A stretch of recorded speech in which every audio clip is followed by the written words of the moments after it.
Relationship with God அப்படின்ற சீரியஸை இந்த மந்தில் லவ் ஆஃப் காட் சர்ச்சில் டீச் பண்ணிகிட்டு இருக்கிறோம். நிறைய நேரத்தில் சொல்லுவாங்க கர்த்தரை தேடினா தான் உங்களுக்கு ஆசீர்வாதம் அப்படின்னு சொல்லுவாங்க. இப்படியே கேட்டு வளர்ந்துட்டோம்.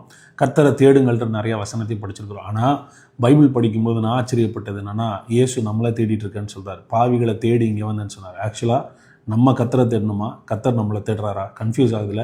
நாளைக்கு காலையில் தேவன் நம்மளை தேடுறாரா, நம்ம தேவனை தேடணுமா, ஆண்டவரோடு இருக்கிற உறவு எப்படிப்பட்டது அப்படின்றத காலையில் 7 o'clock சர்வீஸ்லேயோ 10 மணிக்கு ஈரோட்டில் நடக்கிற சர்வீஸில் தேவ பிரசன்னத்தில் வாழ பழகுவதை குறித்தும் உங்களோடு பேசியிருக்கிறேன்.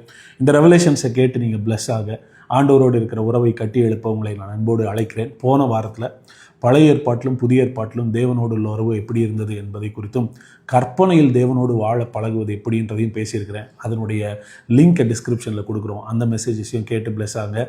See you tomorrow morning at 7 AM லைவில் லவ் ஆஃப் காட் சேனலை சப்ஸ்கிரைப் பண்ணுங்கள். லைவில் வாட்ச் பண்ணி நீங்கள் பிளஸ் ஆங்க. தேங்க்யூ.